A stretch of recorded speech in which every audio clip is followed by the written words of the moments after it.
watching out for the banks, particularly in the last 1 hour. Right now, names like ICICI Bank, Kotak Mahindra Bank are selling off.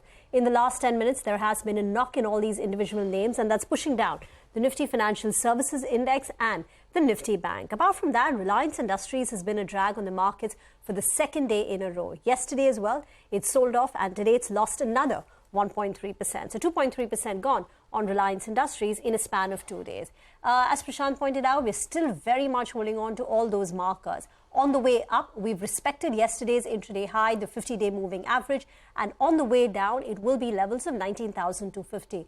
We had highlighted this earlier. Out of the last 10 trading sessions, the Nifty has taken support around the 19,250 mark for 4 of those sessions, 4 out of those 10 sessions, and that's going to be important. But Surbhi, every day, the markets try and latch on to one particular theme, right? There's always this one mid-cap theme where there is a party, and today it's all about those chemicals, agrochemical names like Tata Chemicals, Deepak Nitrite, GHCL, and the list is pretty long. Absolutely. This is a market that absolutely loves mid-caps, and then you find a theme where maybe there's a turnaround story in the works and, money hasn't already accumulated, then I guess it's a perfect marriage, perfect combination. That's what seems to be playing out on chemical stocks, and we'll talk about that as we go forward. But just, this fall that Prashant was referring to, need to keep in mind that this is not global in nature. If you're looking at European markets or most of the Asian indices as they've closed out, Hong Kong's been pretty strong today, up about 1.5–2%. European markets are up about 0.5%. So there's no global knee-jerk reason because of which markets are selling off. Most are up between 0.25% to about 0.5% thereabouts. But nonetheless, we have our own weakness to sort of look at. I just want to look at a couple of the mid-caps before handing it out to Nigel. So the chemical names that Rima also alluded to, look at something like a Himadri Chemicals. Almost a forgotten stock, so to speak. And look at the surge on this today, 12% up, huge volumes on some of these names. Of course, it all started with GHCL. That's where the talk is about soda ash prices now perhaps, moving up in the last couple of weeks, maybe bottoming out. So that's really got some of these names excited. Big volumes again and 10% on GHCL. More on this coming up. But otherwise, the knock on the headline index, Nigel, the pace of it, the quickness of it, that I think would have unnerved people today. Well, that's right, Surbhi, but since we're looking at the weekly expiry for the Nifty Financial Services Index, I'll just take a couple of data points on that. The 19,800 put is fairly active. The premium as we speak, if we get that up, it's come down to around 20 rupees. But we started yesterday with, we ended yesterday with the premium at around 70 rupees. So today as well, the premium was roughly around 70 rupees approximately. There's a big open interest built up out here with close to around 21 lakh shares getting added out there. So you look at the 19,800 put, you deduct around 70 rupees, or you'll get a bit of a support zone that should be coming in there. So 19,730, that's the important mark on the downside. Well, on the upside, we hit a high today of around 19,844. So that seems to be a bit of a resistance zone. So you have got the levels that we're looking at to play out for the next 60 minutes or so. The Nifty Financial Services Index, the last few expiries haven't been that great. So let's see how it does this time around. But as we speak, the Nifty Bank moves into the red. The Nifty Financial Services Index as well has come in for some selling pressure. And the mid-caps as well, select stocks have come in for some profit taking. So that's about the levels you should be looking at on the index that's going to play out expiry. The big question is, how do you position yourself then for the final hour of trade? Mitesh Thakkar is with us. Hi, Mitesh. Good afternoon. What's your view? How do you trade this index? And if you're looking at the Nifty Financial Services Index, then help us out with the levels you're tracking there. Nigel, actually, I've been clearly advocating not to trade the index purely because we're not seeing any signs of volatility or directional movement. The bias is that the index will possibly keep on contracting until that kind of setup remains on the charts. I think trading the index will not be very rewarding. So I think stocks will be a better way to play the markets. Something like a Deepak Nitrite just given a very good breakout today. That's a buy with a stop at 2100 for targets of 2250 on the upside. And HUL, I think, disclaimer we have recorded this to our clients. HUL on the FMC side is breaking down. So that's a sell with a stop at 2542 for targets of 2500. Deepak Nitrite and HUL, got it. Chemicals is one space, Deepak Nitrite and others, which have been completely bombed out. So there is some interest there. Mitesh, I want your thoughts on these 3 names. Maybe, I don't know if you've looked at them in the past, but I'm certain not recently. Camlin Fine absolutely sort of dead, no moves at all, no participation this year in any of the rallies, etc. Suddenly, out of the blue, a quick word. No, I'm not looking at it, Krishna. So sorry. I've not been tracking all these stocks. Okay, second one, Balaji Amines. Again, these are all, dead names, southbound, and you're seeing these rallies.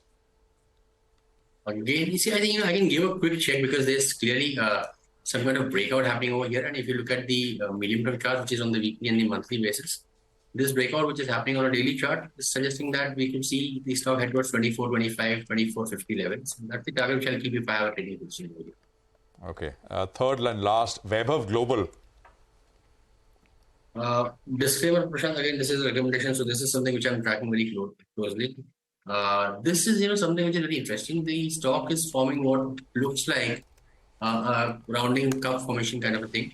The last time we had a high weekly closing was around 484 on the 8th of April. I think that's the target which we are looking at as the minimum. But eventually, I think the stock can head towards 560, 565. So quite positive over here. Not the best entry point because the stock has had a run-up in the last few days. But if you get a mild pullback to about levels of 410, 420, good to enter. The stock was quite flat at the start of the trading session, and then it just picked up in the last 1.5 hour of trade. That intraday will be quite interesting. But the stock of the day has got to be Gokaldas Exports, which is locked in an upper circuit of 20% after announcing the acquisition of a UAE-based lending apparel manufacturer, Atraco Group, for $55 million. Surbi is joining in with all the deal contours, the synergy, and what it means for the company. Thanks so much for that. So they have entered into an agreement to acquire Atraco Group. As we all know, they are paying $55 million for it. It is going to be funded by a mix of debt and internal accruals. They are going to be taking a debt of $40 million and they have a cash balance of nearly 400 crores. This transaction is expected to be completed in Q3 of this fiscal itself. Now, Atraco is a leading apparel manufacturing company. It's headquartered in UAE, but it has its manufacturing facilities in Kenya and Ethiopia. It has an annual manufacturing capacity of 40 million garments. This is exactly the same capacity that Gokaldas has currently. So with this acquisition, their manufacturing capabilities will double in size. They have a strong market position and customer relationships across United States and Europe. When you see the financials, their revenues are a little over the $100 million mark. They operate at a 10.5% EBITDA margin with PAT levels of $7.2 million. So it's very attractively valued at a little under 8 times calendar year 2022 PE. Now, what will Gokaldas get out of this acquisition? They will get duty-free access to all the key markets, especially North America. They will get a complementary customer base. The management did allude to us earlier that they have only one customer in common. So they will have an opportunity to cross-sell. They will have well-run manufacturing facilities. The utilization levels of the acquired companies are at 85% to 90%. And also with this acquisition, they have the potential to double their revenues in the medium term. We did speak to the management about their growth plans, and here is what they had to say. The EBITDA margin is about 10.5% at the moment for the company. And we believe that, after we take control of the company, post all the regulatory approvals, we will have an opportunity to work on improving the EBITDA margin over the next 2 to 3 years. We will also be investing in the plant and machinery, modernization, etc. So all of that will happen as we move forward. In my opinion, this particular asset itself, we should be able to grow by about 25-30% in the next 2 to 3 years. That's the intent with which we are coming. The company only has a working capital debt of about $15 million, Atraco itself, and we will be funding it by part equity, part debt. The debt that we will take to fund this acquisition would be about $40 million. This would be at about 88%, 89% thereabouts. This one will also add more of North America to our geographical reach. This asset exports 95% of its output to USA. So that's because it gets duty-free access to that region. So our weightage to that region will only continue. Probably it will increase up a notch. Dipan Mehta, Director, Elixir Equities, is now with us on the show. Dipan, Gokaldas Exports was anyway a multi-bagger. 2 years back, the stock price was less than 200 rupees, and now it's surged to 700 plus. Are you surprised by it's a great acquisition. It ticks all the right boxes, the valuation, the scale, the markets, the access that it gives it to the developed markets. But are you surprised? 20% up move? Yeah, Rima, good afternoon and thank you for having me on your show. I think the price to earning multiple is, I almost thought I heard it wrong. It is sub 9 times, is it? FY22. That's a phenomenal acquisition. And I'm sure it's a very well-managed company and with a great track record. And it's about the same size as Gokaldas, so you can expect it to have many more client connects. It's going to be great synergy for the company. And in any case, I think, investors like this particular theme of China plus one or Vietnam plus one, or whatever one may say. And from that point of view, I think large organized apparel manufacturer Gokaldas Exports have a great future. Of course, there'll be minor cyclical issues like what they faced in the last quarter because of soft demand. But by and large, the trend is towards these larger organized players who can deliver on time with the right type of quality and with proper compliance. I think that's a big issue as well. And this acquisition, I think, really will catapult Gokaldas to the next level in terms of size, scale, and diversity of operations. So I think investors recognize these advantages, which is why I think the stock has been bid up the way it has. In any case, there's a great deal of comfort in terms of corporate governance now that it is entirely owned by foreign institutional investors or domestic investors for that matter. That's Gokaldas, and that indeed is the stock of the day, of the afternoon, locked in upper circuit. Deepan, good afternoon. I also want to sort of discuss the way forward now on the biggie, Reliance Industries. The event is over and done. We've heard all the announcements. The stock continues to be, a laggard, and it's been in this underperformance spell for a while.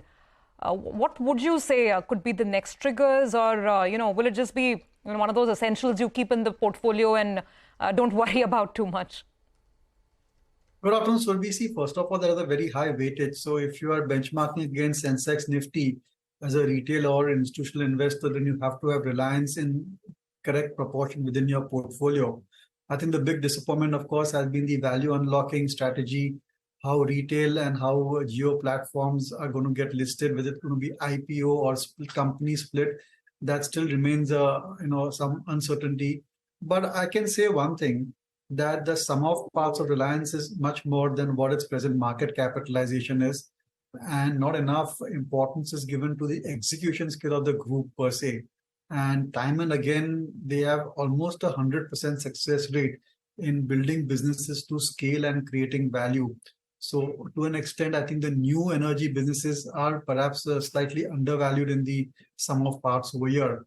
And hopefully at an appropriate time, the management will take decisions about listing these companies in a manner which is more friendly towards shareholders. The biggest risk factor in Reliance, I think, which is getting gradually priced in, is that what if they decide to turn Reliance Industries into a holding company? And that's something, which investors have different opinions. Some may value holding companies at 20% discount, others may value at 40% discount. There's no set formula. And that, I think, is the key risk factor. The trigger, of course, has to be the unlocking of and the listing, separate listing of the two companies within Reliance Industries. Okay, all right. Deepan, request you to stay with us. Let's focus on the next sector. Chemicals, that's the stock or the sector to look at. Stocks of several companies, JHCL, you have Tata Chemicals, well, they are flying in trade. Sonal joins us to tell us what's caused them to move higher. Sonal.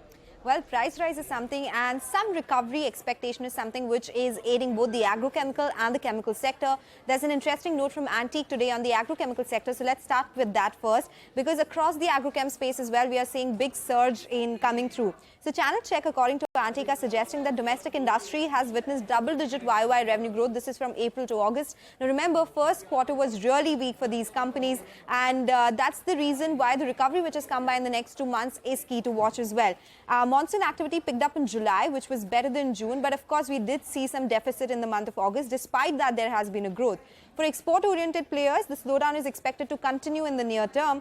Prices in both domestic and export markets, they have at least settled at these levels and only expected to see revival from here, according to Antique. They believe the worst is over, largely over for the domestic players. The recovery will come in from second quarter, but for the export players, it might just start kicking in from the second half of FY24. That's about the agrochemical space. Now on to the chemical space, especially in the commodity chemical side, because there has been a price rise, especially in Chinese chemicals. For instance, soda ash prices, they have been hiked or are rising in China. Week on week hike has been around 6.5% to $277 per ton. China soda ash prices, however, still down 53% from their peak. Now remember, Tata Chemicals in its Q1 con call, it is a major producer of soda ash in the country, did indicate that the oversupply from China came in earlier than expected, and that's why there was a sharp drop in prices. So China factor was the key to watch as well. Domestic supply was impacted due to higher imports, and they've said the demand recovery in China will be key to watch also because the real estate sector was not doing so well there. So soda ash demand came down, but now that price has risen, there is a possibility that it would lead to revival in soda ash prices across the globe as well, and that's the reason why Tata Chem and GHCL are in focus. It's not only soda ash, across the chemical segments we are seeing some price rise. For instance, acetic acid up 14.5%, acetone up 20%, methanol is up 14.5%, phenol is up 15%, phthalic anhydride is up 9%. Those are the spreads I'm talking about. So there is some recovery, but we'll have to see whether that sustains or not. So sustenance is very important to track. It might not be a long-term phenomenon that we'll see here. For the time being, the street likes what you're saying, Sonal, and the stocks, in fact, have moved up. Dipan, what do you make of this? Near-term upward price move is what you're saying, but as Sonal wonders, it may not be for a long duration. How would you read it, and how would you approach the space? See, Nigel, I'm disappointed with the chemical sector, especially specialty chemical sector. Last 2-3 quarters, the giants over there, be it SRF, Navin Fluorine, Aarti, Vinati Organics, Aarti Drugs, you name it, all of them have posted huge disappointments. They have missed estimates, street estimates. And as we understand this business better, it's very much clear that it is a cyclical business. No doubt the long-term prospects are great in terms of China plus one, and we know all that fundamental factors playing out over here. But to deal with quarterly volatility is something which was not completely expected. And this kind of quarterly volatility does not justify the higher price to earnings multiple these stocks are trading at. I think average good quality specialty chemical companies trading at 35 to 50 times trailing 12 months. And for a cyclical business, I don't think those valuations are justified. Also, a lot of capacity expansion has taken place and is going on stream. I'm not certain how the demand will play out for them and how well they'll be able to utilize those plants and get a good return on that investment, because the prices are tied to global prices and there are macroeconomic factors at play over here. So I'm not going to get drawn into this rally in chemical stocks. And in fact, if they rally even further from these levels, then one may slightly try to lighten up a bit on that sector. Okay, we'll take a quick break here, Deepan, but stay with us. We've got the market, which is, not very much on the index, 20 points or so, 19,327. But as we take that break, just here's something for our viewers. CNN News 18 supremacy continues. The clear leader in English news continues to be CNN News 18. It's rounds times now with 30.8% market share. CNN 18 clearly stands out as India's #1 English news brand.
Welcome back. It's time to get you now a exclusive. Escorts Kubota is likely to sell its railway business. Sonia joins in with the details. Sonia. Well, thanks a lot for that. As you rightly pointed out, CNBC-TV18's exclusive sources indicate that Escorts' railway business might be on the block. Now, Escorts is looking to sell a part of its railway business and is in talks with investors for a possible stake sale. There is high investor interest in the railway business at the moment, and the valuations at which this deal may happen are looking attractive as well. Now, this entire industry has been picking up. So if you look at other companies like Texmaco, Titagar, the market cap of these companies have risen in excess of 200% each in the past 5 months. Kubota has no notable presence in the railway sector and hence may look to perhaps exit this sector in the near to medium term. Now, Escorts Kubota reported its railway business growth, which was almost about 33% in FY23 at 850 odd crores, and the railway business currently forms 10% of Escorts' overall business and has tripled in the last 10 years. CNBC-TV18 reached out to the Escorts management and they said that they keep exploring options for various businesses, but at this point in time, the railway business sale plan is purely speculative. All right, Sonia, thank you very much for that. Well, you're seeing a very interesting story break on your screens, and this is coming in from our sister network, CNBC Awaaz. Let's straight away go across to Lakshman Roy, who's picking up some of these details from the cabinet. Lakshman, please do tell us, what exactly are you picking up? What are these changes with respect to the Ujjwala scheme? देखिए, जो मुझे sources से जानकारी मिली है उसके मुताबिक Ujjwala scheme के तहत जो एलपीजी सिलेंडर सरकार देती है उस पे जो सब्सिडी दी जाती है वो सब्सिडी अब 200 रुपये एडिशनल सब्सिडी देगी, या फिर कहें 200 रुपये का एडिशनल सब्सिडी दिया जाएगा उज्ज्वला स्कीम के जो बेनिफिशियरी हैं उनके लिए। यानी उनके लिए एलपीजी सिलेंडर अब 200 रुपये और सस्ता हो जाएगा। पहले से 200 रुपये दिया जा रहा है, अब 200 रुपये और दे रहे हैं, यानी 400 रुपये की उनको टोटल सब्सिडी मिलेगी। ध्यान रखिए, ये सिर्फ और सिर्फ उज्ज्वला स्कीम के बेनिफिशियरी के लिए है और ये सब्सिडी के तौर पे गवर्नमेंट अपने एक्सचेकर से देगी। वहाँ पे सरकार के ऊपर करीब 7,500 करोड़ रुपए का एक्स्ट्रा एडिशनल बर्डन या एक्सपेंडिचर आ सकता है। इससे ऑयल मार्केटिंग कंपनियों को ये वहन नहीं करना होगा या फिर कहें कि उनकी मार्जिन पर कोई असर पड़ने की संभावना नहीं है। ऑल्दो ये सारा कुछ जो है ये ये सोर्स बेस्ड जानकारी है। ऑफिशियल अनाउंसमेंट हो सकता है कि 3:30 पे कैबिनेट की प्रेस कॉन्फ्रेंस है, उसमें इसकी औपचारिक जानकारी दी जाए।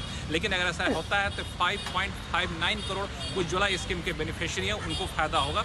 जो नॉन सब्सिडाइज सिलेंडर है उस पर इसका कोई असर नहीं पड़ेगा। जी लक्ष्मण, बस एक क्लैरिफिकेशन ले रहे हैं आपसे, क्योंकि मार्च में जो उज्ज्वला स्कीम पे जो सब्सिडी दी जा रही थी 200 रुपए पर सिलेंडर, वो एक्सटेंड कर दी थी। तो आर यू पिकिंग अप कि अब वो 200 के ऊपर और एडिशनल 200 मतलब टोटल 400 रुपए की सब्सिडी मिलेगी? Is that what you are picking up? बिल्कुल एग्जैक्टली आपने सही कहा कि 200 रुपए की सब्सिडी जो एक्सटेंड की गई थी, तो अभी क्या था कि 200 रुपए की सब्सिडी उनको मिल रही थी, अब 200 रुपए और ज़्यादा सब्सिडी दी जाएगी, यानी टोटल सब्सिडी 400 की होगी। और अगर आप सब्सिडी वाले सिलेंडर के दाम को देखें जो हमने ऑयल मार्केटिंग कंपनियों की वेबसाइट से पिक किया है, तो सब्सिडाइज जो सिलेंडर है मुंबई में उसकी कीमत 1002 रुपये 50 पैसे है, दिल्ली में उसकी कीमत 1003 रुपये है, और अगर नॉन सब्सिडाइज सिलेंडर है उसकी कीमत 1102 रुपये 50 पैसे है मुंबई में, और दिल्ली में 1103 रुपये पर सिलेंडर उसकी कीमत है। तो जो नॉन सब्सिडाइज सिलेंडर है उस पर कोई असर नहीं पड़ेगा। ये सिर्फ और सिर्फ उज्ज्वला स्कीम के जो बेनिफिशियरी हैं उनके लिए बड़ी काम की खबर है। और जैसा कि मैंने बताया, ये सब्सिडी है, ये ओएमसी को अपना कट नहीं लेना है इसमें। And Lakshman, this is effective from when? अभी ऑफिशियल अनाउंसमेंट होना बाकी है, और ये ऑफिशियल अनाउंसमेंट होने के बाद एक नोटिफिकेशन जारी किया जाएगा। ऑयल मार्केटिंग कंपनियां इसको इफेक्टिव करेंगी। आमतौर पे ऑयल मार्केटिंग कंपनियां जो प्राइस रिवाइज करती हैं उसके बाद इसको रक्षाबंधन के गिफ्ट के तौर पर सरकार पेश करना चाहती है। तो हो सकता है कि 1 तारीख से लागू हो या फिर आज आधी रात से लागू हो जाए। Okay, alright Lakshman ji, thank you very much हमारे साथ जुड़ने के लिए, appreciate it. You know, the news coming through, you know, stocks are not seeing any large movement. They've corrected, I mean, over the last, I mean, take a look at something like a BPCL, it was almost 400 rupees. It fell to about, I think, 350 or so, very fast. I mean, so July and August has not been good for at least names like BPCL, which is the most widely owned oil marketing company from an investor standpoint. So incremental reaction is not very much. But Deepan, any thoughts on this one? 7,500 crores extra burden, but not on oil marketing companies, on the government. That is the important clarification. We'll see more of it as some of these state elections start to come in. Absolutely, and I think on a broader basis, it may just help manage the inflation slightly, that slight bit better. Not that it make much of a difference, but these are all sentimentally positive news flow, and we need households to spend more, I think, to keep the economy going. So something like this, I think, certainly will go straight to the pocket of the poorest of the poor, and I think that's where there's a lot of distress in terms of what is happening in the rural sector. And if you look at the entire spectrum of consumption spending, the massive hit has been in this lower income side, FMCG, small packs, to an extent garments. That's the one segment in the consumption space which has been hit the maximum. But I think it's just good from a positive news flow point of view. I don't think it has a material effect on any particular stock price.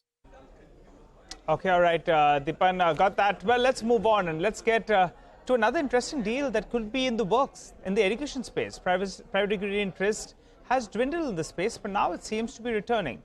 Now, there's a particular listed company, that's Navneet Education, that could potentially stand to benefit from this particular development. Vivek is picking all these information up. He's joining in to fill us in with more on that. Vivek. Well, that's right. So, it's a company called K12 Techno Services. Now, in this particular company, Navneet Education, like you mentioned, has a stake in the company, owns close to 22% stake. But what's actually happening is that in K12 Techno Services, what we are picking up from our sources, that Kedara Capital is looking to infuse close to 1,000 crore, close to $130 million in that particular company. And this particular deal will be done. Number one, it's both a fresh infusion as well as existing investor pairing stake in that particular company. What is interesting is the fact that the deal valuation that we are picking up is a 25 to 30% premium to the last valuation at which fundraising was done at K12. Remember, K12's last fundraise valued the company at close to 3,000 crore. Why is Navneet Education in focus? It owns close to 22% stake. The company mentioned that in the con call as well. This particular valuation uptick in K12 actually gives an SOTP upgrade to Navneet Education as well, as far as its own stake in K12 is concerned. What does K12 do? K12 actually provides elementary education to students, as the name suggests, from kindergarten to 12th grade. And the key marquee investors here are both Sequoia Capital and Navneet Learning. In fact, Sequoia Capital directly owns close to 29% stake. SCI Growth Investments Fund 4 as well as Fund 5 both own close to 14.8 and 13% stake respectively. And Navneet Education as well as Sofina Ventures hold the remainder of the stake. We reached out to both Navneet Education as well as Kedara Capital, and they still haven't replied to us. Once they do reply to us, we will update you on that as well. Thanks a lot for that, Vivek. Interesting one out there. The stock has come off, though, a little bit from the high point of the day. Maybe some routine profit taking, but otherwise this could be read positively. Deepan, what do you make of this one? The education space, the edutech space, actually. Your view on Navneet Education? So I think the interest in Navneet Education was on the EdTech venture, and I think as of now, if memory serves me right, it's still in a loss-making zone, but decent growth rates. And of course, I think the Navneet management bandwidth and their brand and what they bring to the table is very important for their particular EdTech venture. So if it's going to get sold to another company, then they'll just have more cash in their books, and that's not going to enthuse many investors. Because by and large, I think Navneet's brick and mortar business has been kind of stagnating if you look at the past several years or so. One ray of hope is that there's a change in the syllabus, and that may drive increased sales of textbooks. But this is kind of a one-time opportunity. Actually, investors would prefer Navneet to become more and more of an edtech company, and there's certainly massive growth opportunities over there. It's just that you need to get the formula right in terms of monetization as well as user acquisition, which I think they have the capability to do so. But if the company is going to if the edtech venture is going to get sold out of the company, then I'm not sure that existing business of Navneet is all that interesting. More cash on the books, doesn't really appeal to us in terms of our inclination for growth stocks. Okay, all right. Got that, Deepan. Markets absolutely flattened out. Bank Nifty has that little tinge of red, 50 lower on the Bank Nifty. And Bharti Airtel is down about 1.5% as well. Well, thanks, Deepan, very much. Good chatting with you as always. Look forward to the next one. For the time being, let's move on and welcome our next guest on the show. Vinay Jaisingh, JM Financial Services, is with us. Vinay, great to have you on as usual. You know, we're just looking at the news that's coming in. It's from sources right now about, potentially additional subsidy being offered on the Ujjwala scheme. It flows in with the narrative on the kind of steps that the government is taking, whether it's rice, whether it's onions. The Prime Minister's speech on Independence Day with respect to housing for the urban poor. So what's the sense? Is the government getting in full election mode? And if yes, could that be a short-term risk for the market, or is it baked in? So, food inflation has created a sense of pain for the economic part of the business for the country. We have seen 7.4% as the CPI inflation. Having said that, the subsidy of LPG, which is, going to be increased, or a discount given to the customer, only comes from the government books, doesn't come for OMC to be paid. So we need to keep that in mind. Also, if you look at oil prices, yes, in the short term, oil prices have moved from 70 to 80. But if you look at it over a year and change, oil prices have actually moved down from 100 to 80. And we are consuming about 45-50% of our net imports from Russia, which is probably at $70 to $75 per. So I think the OMCs are or have made in the last quarter or two disproportionate amount of marketing margins. And now they're coming back to normalcy. So I would tend to believe that, yes, the government is looking at food inflation and they're trying to curb it by first, increasing availability of food crops for the country, and B, reducing the prices of energy products for the country. I will not be surprised if they cut petrol and diesel prices as far as the excise duty is concerned as well. I don't think this is really linked to politics, but yes, in the next 12 months you have election. But if you see what's happening in the world, inflation, even in US, the world wants to get it down to 2% for US. So why not get it down to the RBI standard of 4 to 6%? So I think the government is doing the right thing to try and curb inflation. Vinay, afternoon. You're underweight on agro and specialty chemicals. The earnings have been weak, but is there a tactical play, maybe for the next 3 months, 6 months? Do you think these stocks could do well? Because prices may have bottomed out and there could be a little bit of an alpha which can be generated. Absolutely. Just to correct you, we are actually overweight on specialty chemical space. And the reason is exactly which you just gave. Which is, technically what's happening is, China is close to a bottom. As far as inventory levels are concerned, they've risen, the prices are down. So as you start seeing prices move up a little bit, you'll start seeing a lot of, better numbers to come ahead, be it companies like Tatva Chintan or be it companies like Archean. You're seeing the worst behind you. You're seeing a better price. All you need is volume growth. And I think these stocks, which are relatively much cheaper than what they were, Archean trades at about 10, 11 times 1 year forward. It's had a beautiful run in the short term. Tatva 2 is corrected by almost 35-40% from its peak. So it's at about 21, 22 times 1 year forward. They're both tomorrow's stories for, the bromine chain, which is fire retardants, and then, EV in the future. So I think, yes, these are places where one can buy in today's atmosphere where the market looks at 5-year average multiples of 20. Vinay, hi, afternoon. You own Bharat Dynamics, BEL, MTAR Tech. I was wondering not about why you own these, but why have you looked at HAL, by the way? I mean, that's the only one in the aerospace side of things. That was the first stock we owned. Sorry, what is that? That was the first stock we owned in the defense name a couple of quarters ago. We still own it, and wonderful story. It's a make in India story. We like it. The problem in defense is the problem of high quality of plenty, be it Hindustan Aeronautics, be it Bharat Dynamics, be it Bharat Electronics, or be it MTAR. All of them have a huge growth. Since you mentioned Hindustan Aeronautics, obviously the Tejas angle, it's one of the only companies in defense which has just 1% coming in from exports. So the Make in India or the China Plus One story, when Tejas starts getting sold to the rest of the world, is not even evolved. 2 years forward, the growth, which is currently probably at 10% levels for Hindustan Aeronautics, will grow by more than 50%. It'll go to 15% plus. In terms of valuation, they are at somewhere close to 25 times F25 numbers, and then you're seeing the earnings trajectory pump up, return on capital employed is good. So we like the defense space and all. It's a problem of plenty. And it's wonderful enough to even get in now for some of these names. Valuation, how would you value them? You'd value them at where global peers trade. You'd value them as capital good companies. So that's an interesting question you ask. So when we look at valuation, they're more or less trading at where global peers are trading, which is 25 to 30 times 1 year forward.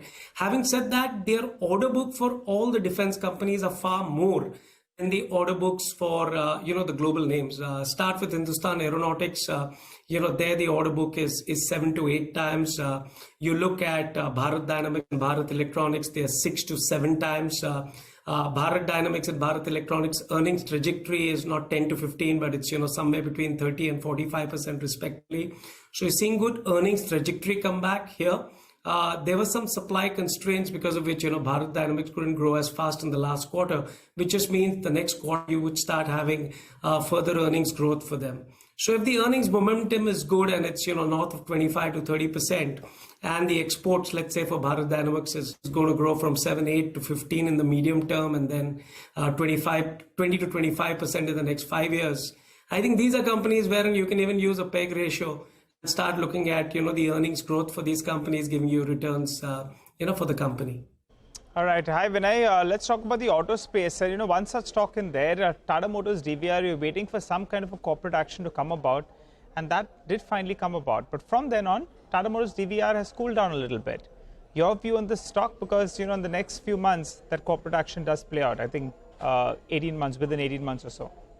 That's right. So we like Tata Motors, the story of Tata Motors, which is firstly, globally, they have turned around, the Jaguar story. You're seeing them report free cash flows from there. They would be net debt negative, which means cash positive for their global asset, which was the biggest reason why people were negative Tata Motors.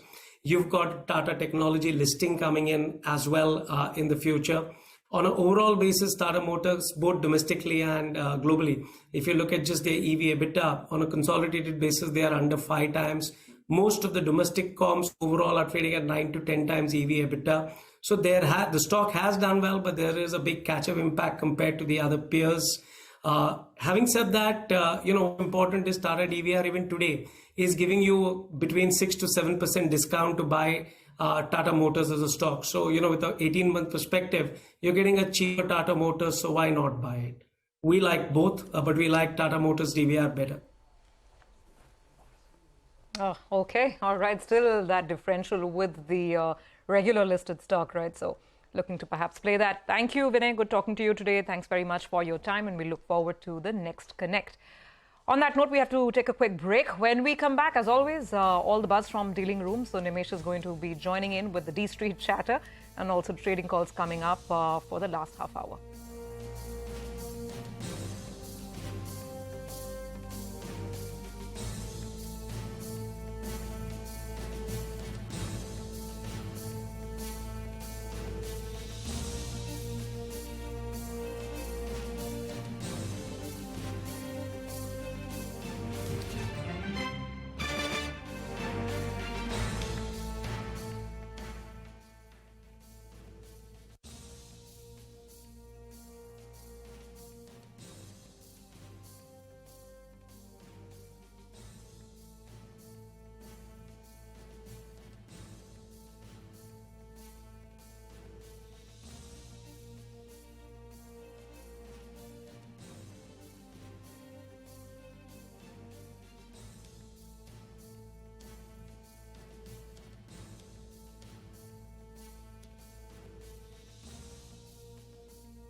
Welcome back. Well, the Nifty Bank hasn't moved much, but the Nifty Financial Services Index that is currently, playing out its expiry, that's on the Tuesday of every week. Well, that's moving higher. Remember, at the high point of the day, it went to around 19,844 and did a bit of a U-turn from there. From the day's low, it's seen a bit of a recovery, so keep an eye out on that one. But as promised, it's time for our special segment, D-Street Chatter. Nimesh joins us. Nimesh, what are you picking up, in terms of flows today? The FIs continue to remain sellers, or? They are better sellers, but that was the case yesterday as well. Yes. But, today the institutional activity is on the lower side. That means that the volumes are on the lower side, and that shows up in the overall activity as well, right? Not much happening. There is a small market at close basket buying, so that will have an impact on some select stocks. That's the overall feedback. But as I said, the larger volumes are on the lower side today. While one thing which clearly is playing out is the PSOs. Within PSOs, we keep hearing a lot of stocks buzzing in trade. Today, BML, for example, is up 14% and on huge volumes as well. But I guess apart from that, I first signs of some bit of buying back in the chemical stocks. So a lot of the chemical stocks are also buzzing in today's trade. But I guess, apart from the big trend of PSOs doing good, the trend of promoter selling, PE selling continues. So even today, there are a couple of blocks, few more are lined up as well. So that trend continues. But I guess today is a relatively lighter day with activity on the lower side. All right, Nimesh, and those large shares promoter sale just continue. APL Apollo Tubes today, big outperformer. Promoter decides, I want to take 400 crores off the table. Let's see what he's going to use it for. I'll add some perspective to this. So, that's my first stock as well. So there was a large block, promoter sold, and there's close to 400 crores. I believe a large long-only fund was a buyer in today's trade. But additionally, there is a feedback that maybe the promoter is going to use this money to increase the stake or do some, stake buying in a listed entity very soon. So that's the first stock, which is APL Apollo. The second stock is Himadri Chemicals. Big move in that stock as well, up 39% last one I checked, and on good volumes. This month the stock is up 60%, and there's a strong buzz that the street is expecting some sort of a corporate development in Himadri Chemicals soon. So that's the second one. The third stock is Bharat Forge. Been buzzing for the last couple of days. Even in today's trade, the delivery volumes are going to be quite high. There is buying interest from the larger FIs, and on the back of that order win in the defense side, that is one stock which is really outperforming. And the last stock is AMI Organics. Again, the trend of promoter selling continues. Even in AMI Organics, there was a large block, nearly 1.7% equity got changed hands. And I believe the promoter entity was a seller in today's block. So the disclosures could be important. But that's the large part that in AMI Organics, there was a promoter stake sale in today's block team. Okay, well, Nimesh, thanks very much for that. As always, interesting list which explains what's going on and, of course, gives us something to look forward to as well. Mitesh is with us, back with us. The markets, not very different from when we started at 230, 38 points higher. Mitesh, your BTST trades? On the BTST side, I would recommend BTST and Chola Finance. I think that's moving up to the day's high. Buy here with a stop below 1,094 and a target of around 11,1520 can be looked at for tomorrow. And the other one is Kufort, which is also BTST with a stop below 5,200 for targets of 5,285. Okay, got that. Thank you, Mitesh. You enjoy the rest of your day, and we'll catch you with all the market action tomorrow. Those are the trading ideas for now. Well, if we talk about Qs, that'll be quite important to track come this evening and then into market tomorrow. It's going to be all about growth because the GDP print is going to be out on Thursday. The GDP for the March to June quarter will be announced. Lata is joining in with a bit of a heads up in the CNBC-TV18 poll for the quarter. Lata, so what could the numbers perhaps look like? It'll look like an impressive 7.9% growth in the Q1, according to the CNBC-TV18 poll. Incidentally, the Reserve Bank number is 8%, so almost there. That's the market consensus. The number compares with 13% year ago, 13.1% actually, Q1, and 6.1% is Q4 last year. 13.1%, let me just give you a perspective. The first quarter is beleaguered because it was, the base was the COVID lockdown quarter. That was also April-June quarter. And because of that, you have these large numbers, but we haven't quite made up to pre-COVID level. 7.9%, and I'll come to it in a bit, is also just almost there in terms of, getting to the pre-COVID trend. GVA forecast, by the way, just to put all the numbers, will be 7.7%. As you know, GVA is plus subsidies minus taxes to get to GDP. That's the GVA number expected. Again, similarly, it's coming on a high base of last year, but that is again because the previous bases were very pathetic. Now, the highlights will be a very strong showing by agriculture, a good 4.1% growth compared to only 2.4% last year, and a good 5.5% in the Q4. This is largely because Rabi harvest was good, and that shows up largely in the April-May months, and that's why you have a very good agri number.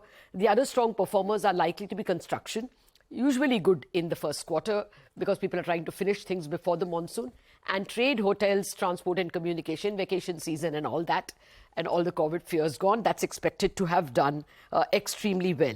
Now to come back to this Q1, 7.9 or 8%, won't you give an arm and a leg to get a number like that? But why is it not so great? If you compare it to Q4, the actual GDP output, which will be about 40 lakh crore, will be actually about 9% lower than the previous Q4. Now, Q1 is always lower than Q4 because monsoon start in Q1. Q4 being the last 3 months of the year, March 31st, a fight to finish. That's always a strong quarter, and Q1 tends to be lower. But a 9%, 7% lower Q1 over Q4 has been a COVID and post-COVID trend. If you looked at before 2019, the difference would be 2-3%. That's an important indication saying we have not yet got back to trend growth. Now, the other factors, therefore, that we will be watching out for is how is consumption? Because some consumption trends, like as we know, entry-level two-wheelers, affordable houses, some of them have not been up to speed in Q1. Therefore, one of the factors that we will watch out for is how good is private final consumption expenditure. Capital formation is expected to be good, but that one number will tell us, it will be a very good barometer of how good has been the growth. Okay, Lata, thank you very much for giving us a preview on what to expect in the Q1 GDP print. Get into a break. We'll come back with more on the markets. On the other side, we'll also invite Nagaraj Shetty of HDFC Securities.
Okay, welcome back. So what, 39 points now. So 19,345 is where we are at. Market breadth is positive, and that is actually probably the only thing which is looking up and kind of giving confidence that the broader market is still in pretty healthy shape and form. Advanced decline has been coming off, or rather sort of trying to converge pretty much all day from the beginning. Nagaraj Shetty is technical research analyst with HDFC Securities. Nagaraj, good to have you with us here. Thank you for your time. So how will this sort of ranged kind of market resolve itself on the upside or downside? And talk to us about how you see things near term. Yeah, of course, in the short term, you can observe that market has been a larger consolidation mode. Since after the formation of a high, all-time high around 19,990, almost 20,000 levels, market has reacted on the downwards in a gradually in a consolidation mode. I think it is more of a time correction rather than a significant downward price correction from here. So market is likely to be there in a range movement within a choppy trend is expected to continue. I'm expecting there is a lack of strength at the higher levels. Market is struggling to sustain the higher levels. Around 19,400, 500, 600 are going to be the strong resistance at this point of time. I'm expecting one dip down to 19,200, 150 level. At the lower level, there is a strong support place around 19,100 to 19,000 level. There is a positive candlestick pattern was formed last week. We called inverted hammer kind of a pattern, which happens to be a bottom reversal, but we need a confirmation. So I'm expecting there is a strong support around 19,100 to 19,000 level for the Nifty in the near term, and I'm expecting a sizable upside bounce. If not showing this upside bounce in this moment, I'm expecting a small decline towards 19,100 to 19,000 levels before showing a significant sizable upside bounce from the lower levels. This sizable bounce, this upside, does it extend to 19,600 where you said there is a cluster of resistance, or does it go back? Do we go back to our all-time high levels? Yeah, currently market is clearly showing lack of strength to sustain. At this point of time, if there is this consolidation movement continues for another 1 or 2 days, the market is likely to find strong resistance around 19,500 to 600 level at this point of time. I'm expecting one dip in between before that, and from the lower levels, the actual upside bounce will come. What I'm expecting in the near term. Overall chart pattern looks like. Nagaraj, what about individual stocks? Give us a couple of trades on the upside first. A couple of buy calls if you have some. Yeah. Yes, because if you look at the broad market index like mid cap and small cap, we have seen a phenomenal upside rally of last 20-22 weeks without showing any reasonable downward correction in between. So I reiterate that this upside momentum in mid and small cap is likely to continue for some more period. Though these indices are placed at the highest, there is no indication of any significant reversal pattern or any tiredness of kind of a thing. Pattern is building up at the lower higher levels. So I'm expecting this upside momentum is likely to continue. On that front, I have a 2-3 stocks where I'm expecting outperform is likely to continue. First one is Navin Fluorine. Look at the chart at Navin Fluorine has witnessed the upside breakout of the downsloping trend line around the 4,600 levels. It has gained the momentum and expecting to move up. The long-term charts looks positive. Higher tops and bottoms are continuous. And if it sustains above 4,600 levels in the next 1 or 2 sessions, I'm expecting this to move up towards the next resistance of 4,800 to 4,850 levels. The next stock is Equitas Bank. Small scale bank was in a correction severely over the last a few weeks and recently made a bottom reversal around 65 odd levels. I'm expecting this Equitas Bank to show some bottom reversal at this point of time. Move above 87.50 could open a sharp upside for these stocks, and I'm expecting this stock to reach up to the next overhead resistance of around 94 to 95 in the near term.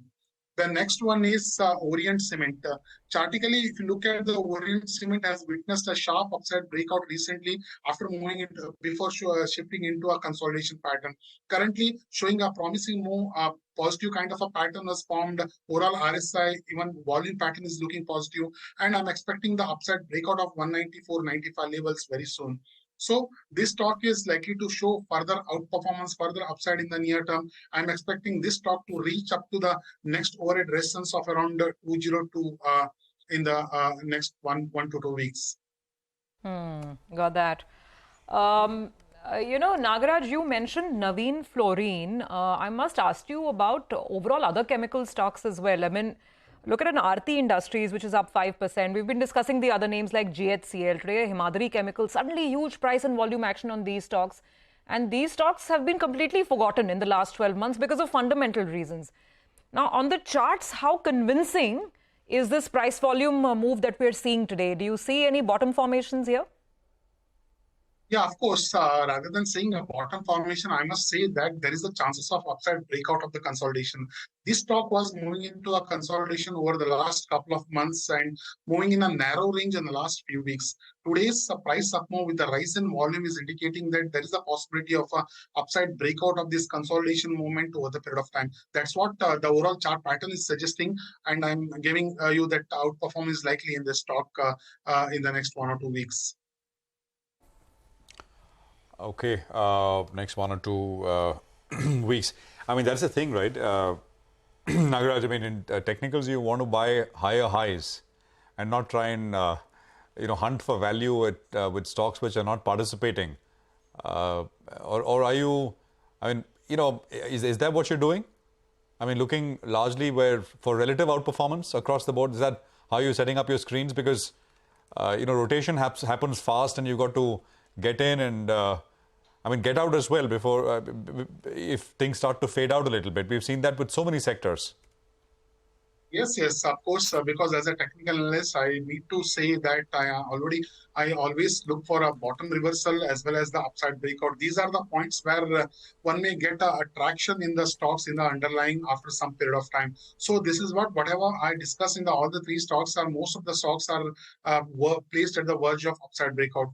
What we can observe, a larger consolidation movement in the benchmark Nifty, but the continuous outperformance in the broader market indices, that is fueling that is indicating that these candidates where they are placed at the upside breakout of the significant consolidation or a range movements are expected to outperform in the near term. On that basis, I'm advocating this upside momentum in these stocks in the near term. We'll leave the conversation there for now. Nagaraj, thank you very much for joining us on CNBC TV 18. Well, coming to the close of what's been a quiet trading session with a bit of a pickup towards the end, 19,350 on the Nifty, a gain of about 0.25% on the Nifty, sensex higher by 0.2%. Mid-caps outperformed, the mid-cap index up 0.3%, and the advanced decline ratio held on in favor of the gaining side. A quick run through of the winners. Metals had a good session. Hindalco, Tata Steel amongst the big gainers.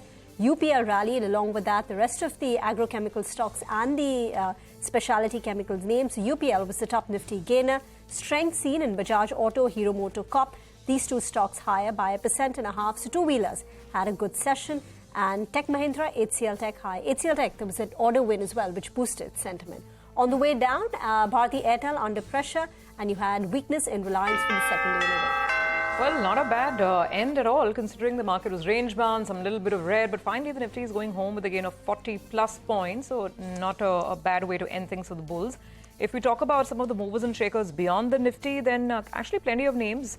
JSW Energy, about 6% higher. We've been discussing chemical stocks, but pardon me for the repetition, but it's really been the story of the day, with the market getting extremely excited on a lot of these names. Aarti, GHCL, Tata Chemicals, the likes. Some more names beyond these. Equitas, Small Finance Bank, about 5% up. Geo Financial Services, a 5% up move on that stock as well today. And some of the railway names, Aircon is up about 3.5%. Zomato's had a good day, 2.5% up on Zomato as well. Remember, Zomato has been running right from the start of this week. Let's talk about this 2 rupee platform fee that they seem to be now levying. That's worked well for the stock. It's put on some momentum so far this week. So all in all, the mid-cap index going home with a gain of about 0.3%. A lot of the PSU banks are on the losing side. Should point that out as a trend as well. Union Bank, IDBI Bank, Central Bank of India. That's a clear takeaway for the mid-cap market. PSUs seeing some cool-off. Actually, both the Nifty and the Nifty ending below yesterday's high, the Bank Nifty ending barely in the green, so yeah, way below yesterday's high, both Nifty and the Bank Nifty. That's the other bit of takeaway from what we've seen. So although 40 points higher is what we end the day at. I think that brings us to a close on this edition of Closing Bell. From all of us here, goodbye. Thanks very much for watching. But our Tuesday special, Commodity Champions, comes up next. Stay tuned.